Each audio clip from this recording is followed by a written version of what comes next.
Question number first, सभी लोग note करो, क्वेश्चन लिखो। बस तुम्हें वैल्यू सब दिया रहेगा, पुट करके सॉल्व करके आंसर लाना है। लिखो क्वेश्चन नोट करो। एक अवाष्पशील पदार्थ के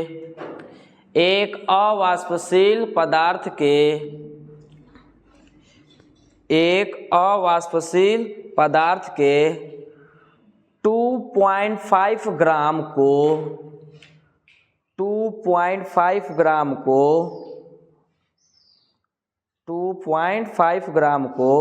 100 ग्राम बेंजीन में घोलने पर 100 ग्राम बेंजीन में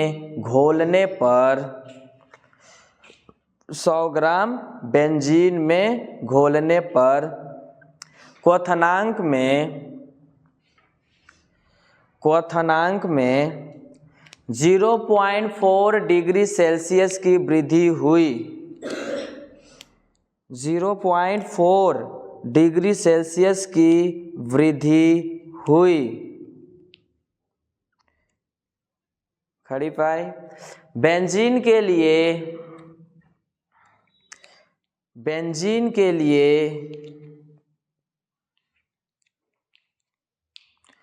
मोलल उन्नयन स्थिरांक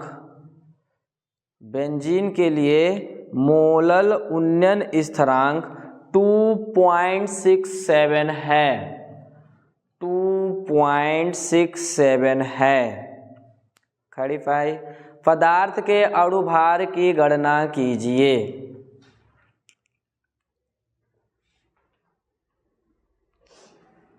पदार्थ के अणुभार की गणना कीजिए। ठीक ना। चलो एक क्वेश्चन देखते हैं। ये क्वेश्चन तुम्हारा क्या था? एक अवाष्पशील पदार्थ के 2.5 ग्राम को 100 ग्राम बेंजीन में घोलने पर क्वथनांक में 0.4 डिग्री सेल्सियस की वृद्धि हुई। बेंजीन के लिए मोलल उन्नयन स्थिरांक 2.67 है। पदार्थ के अणुभार की गणना कीजिए। ठीक ना। चलो देखो क्या बोला है स्टार्टिंग में। अवाष्पशील पदार्थ के कितना ग्राम? 2.5 ग्राम। ये विलेय है विलायक है? विलेय है ना, घोला गया 2.5 ग्राम। तो अब देखो इसमें किससे रिप्रेजेंट किया जाता है? विलेय पदार्थ का भार को। बोलो स्मॉल डब्लू। ठीक ना। स्मॉल डब्लू कितना दिया है? 2.5 ग्राम। ठीक ना। ये विलेय अवाष्पशील है, विलेय है। कहाँ पे घोला जा रहा है? 100 ग्राम बेंजीन में घोला जा रहा है, यानी क्या है? विलायक। विलायक का भार कितना दिया है? 100 ग्राम। ठीक है ना। फिर क्या है? क्वथनांक में वृद्धि को किससे रिप्रेजेंट करते हैं? याद करो, डेल्टा टीबी। कितने का? 0.4 डिग्री सेल्सियस की वृद्धि हो जाती है। कब?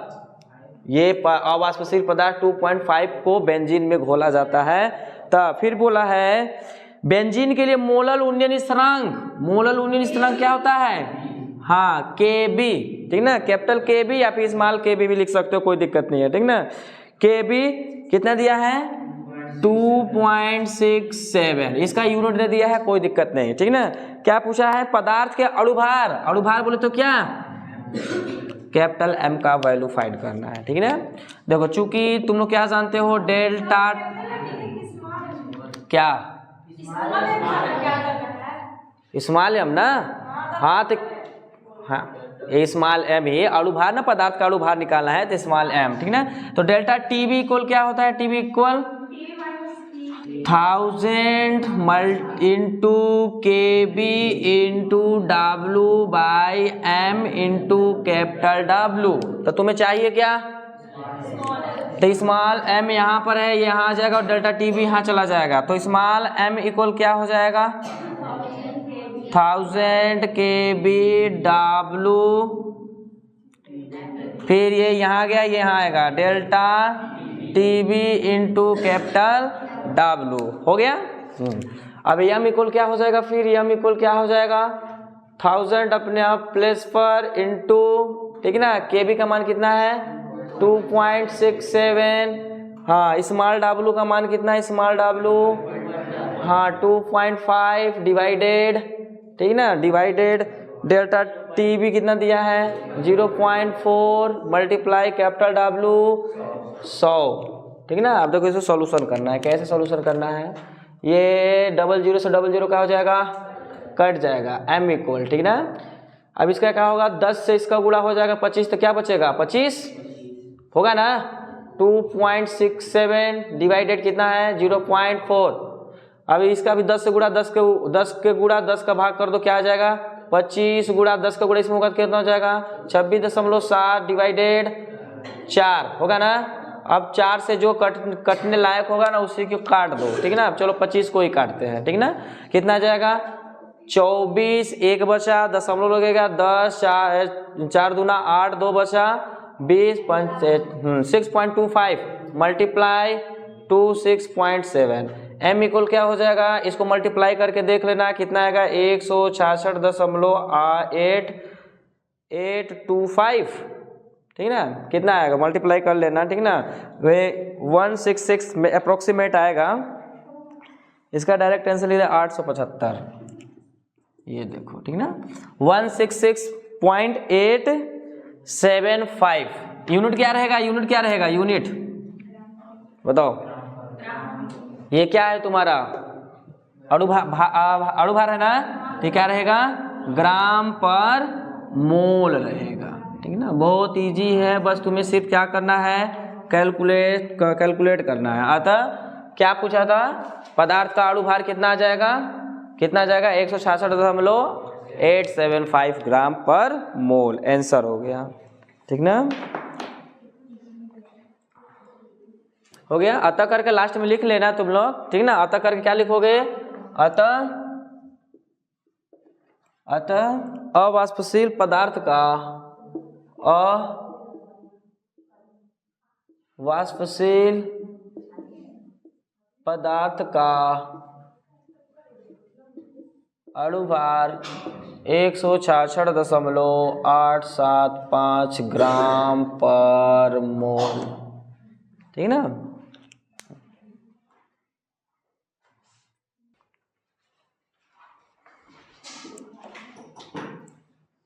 नेक्स्ट क्वेश्चन चले, चलो लिखो तो।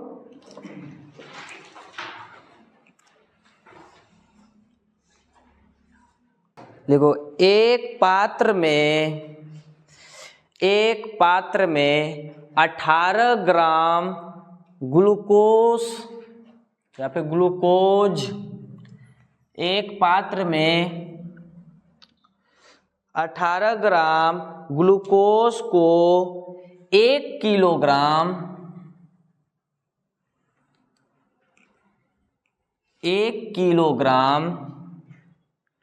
जल में घोला गया है, जल में घोला गया है।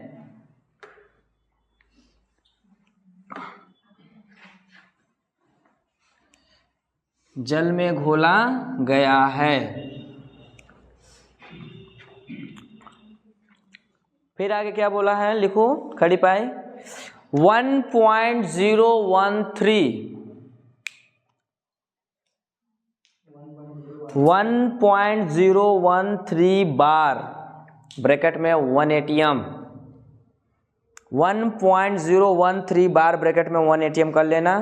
दाब पर 1.013 बार दाब पर यह जल किस ताप पर उबलेगा,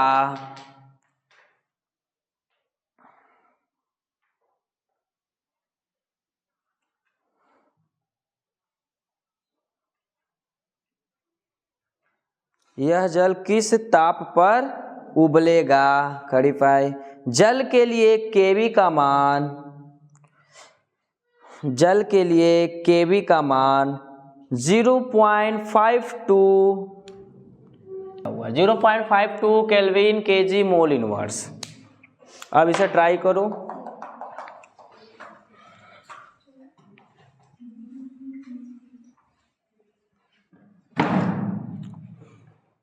उसी प्रकार है, ट्राई करो थोड़ा।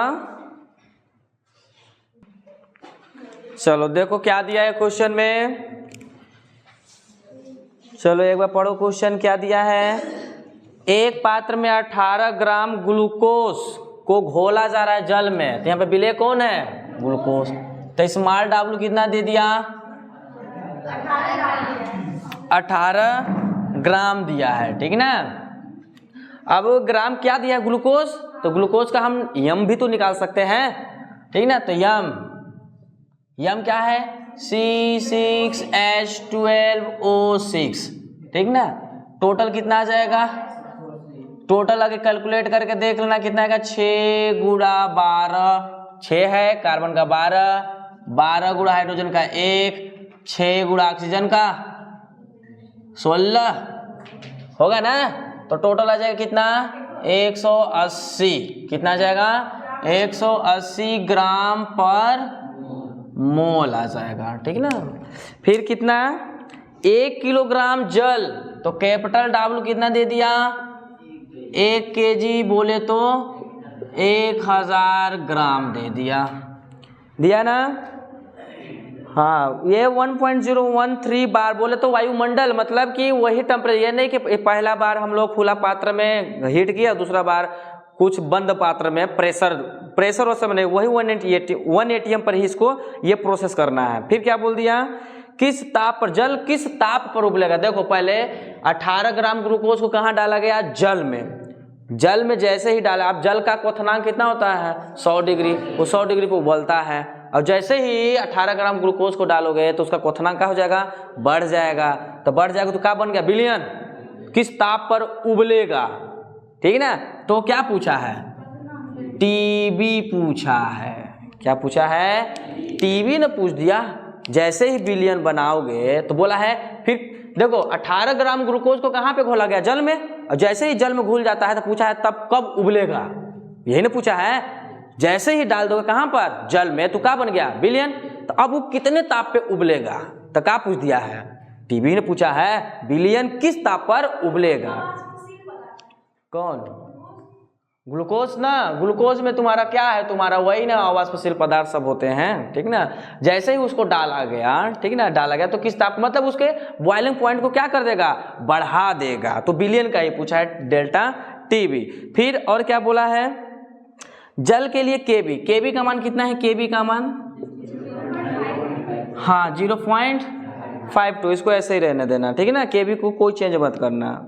0.52 ये दिया है। और पूछा क्या है? टीबी, ठीक ना। तो टीबी कहाँ से निकालोगे तुम? टीबी कहाँ से निकालोगे? डेल्टा टीबी इक्वल क्या होता था? Delta TB equal TB minus T not B, है ना। तो टी नॉट बी कितना दिया है ये भी तो देख लो। टी नॉट बी कितना है? टी नॉट बी कितना है? टी नॉट बी, नॉट किसको रिप्रेजेंट करता है? विलायक, शुद्ध विलायक का क्वथनांक। तो शुद्ध विलायक यहाँ पे कौन है? शुद्ध विलायक यहाँ पे कौन है? जल ही ना है। जल में ही ना घोला गया। जल में घोला गया तो जल ही ना हुआ। तो जल का क्वथनांक कितना होता है? 100 डिग्री सेल्सियस होता है। तो केल्विन में कितना होता है? क्यों? रिलेशन जानते हो? केल्विन इक्वल क्या होता है? 273.15 प्लस डिग्री सेल्सियस होता है ना। क्योंकि इसका मात्रक देखो केल्विन दिया है। केबी का मान केल्विन है ना, तो केल्विन में लेकर चलना। केबी का मान देख लो केल्विन है, ठीक ना। तो इसको केल्विन में तो यहाँ पे रख दोगे, क्या रख दोगे? 100। तो टोटल कितना हो जाएगा? 373.15 केल्विन, ठीक है। क्या? कोई दिक्कत नहीं ना, क्योंकि यहाँ पर क्यों 1.15 क्यों ले रहे हैं? क्योंकि जब अवाष्पशील हम लोग तनु विलयन के लिए लागू कर रहे हैं, और तनु विलयन से क्या होता है? थोड़ा सा ही तो क्वथनांक बढ़ता है। अभी 1.5 क्वथनांक कम लग रहा है तुम्हें, इसके लिए बहुत ज़्यादा है 1.5। देखना अभी इसका जब डेल्टा टीबी निकलेगा ना वृद्धि, तो 0.0 समथिंग के रेंज में जाएगा। यहाँ पर 1.5 क्यों ले रहे हैं? यहाँ पर इसलिए ले रहे हैं कि किस विलयन की लागू हो रहा है? थोड़ा तनु विलयन के लिए। क्योंकि जो ग्लूकोज या नमक डाले थे, क्या कैसा डाले थे? नाम मात्र के बराबर। तो क्वथनांक में उन्नयन कितना होगा? बहुत कम ही न होगा। तो मेजर यानी बहुत माइनर सा मेजर करने के लिए हम लोग पॉइंट वाला भी वैल्यू लेकर चलेंगे, ठीक ना। चलो, तो अब टी नॉट भी हो गया, टीबी हो गया। टीबी कब निकलेगा? डेल्टा टीबी रहेगा तब। अब डेल्टा टीबी कहाँ से? चूंकि यहाँ से निकाल दो। डेल्टा टीबी इक्वल क्या होता है? 1000 kb small w small m capital W, ठीक ना।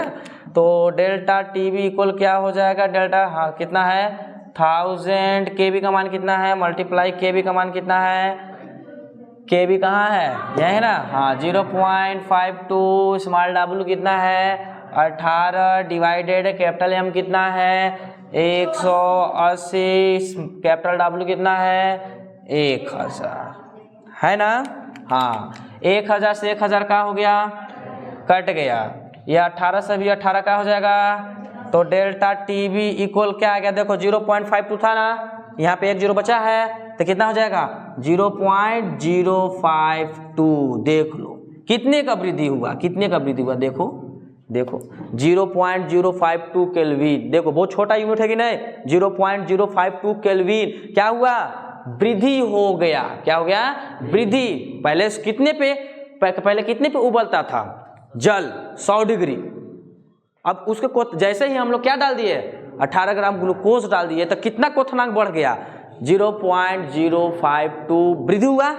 तो अब कितना पे उबलेगा, जोड़ दोगे कौन सा 373, हाँ ये 373 1 पॉइंट को जोड़ दोगे, ये जोड़ दोगे तो वो बिलियन की निकल जाएगा कि नहीं, या फिर कैसे निकालोगे, दिमाग लगा लिया ऐसे, तो अब ऐसे ठीक ना, चूंकि डेल्टा टी बी इक्वल क्या होता है T B minus T not B, यही होता है ना। डेल्टा टी बी कितना आ गया है 0.052 इक्वल टी बी का मान कितना है, टी बी का तो मान चाहिए ना, टी नॉट बी का मान कितना है 373.15, तो टी बी इक्वल क्या हो जाएगा, टी बी इक्वल क्या हो जाएगा माइनस में जरा क्या हो जाएगा 0.052 प्लस 373.15, अब टी बी इक्वल जोड़ दो क्या आ जाएगा, टी बी इक्वल जोड़ दो कितना हो जाएगा 255 ठीक ना 10,012.2373, ये देखो, अतः वह अब कितने पे उबलेगा 373.202 पर क्या होगा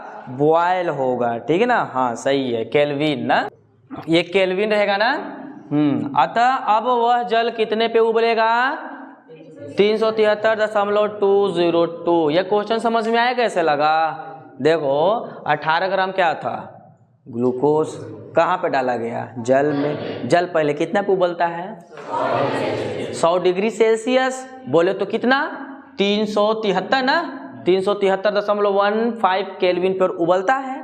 हम लोग क्या डाल दिया 18 ग्राम, क्या डाल दिए बिले, अवाष्पशील बिले डाल दिए तो उसके अब हम जैसे ही डालते हैं तो वो उसका क्वथनांक वृद्धि कितना हो जाता है, कितना और टेम्परेचर देना पड़ता है 0.052 केल्विन और टेम्परेचर बढ़ जाता है, तो कुल कितना पे अब उबलेगा तो 373.15 प्लस 0.052 जोड़ दोगे तो वो अब उतना ही उबलेगा। देखो जोड़े ही ना है, ये फार्मूला द्वारा निकाल दिए, देखो ये ठीक है हो गया, यही है तुम्हारा राइट आंसर, ठीक है नोट कर लो।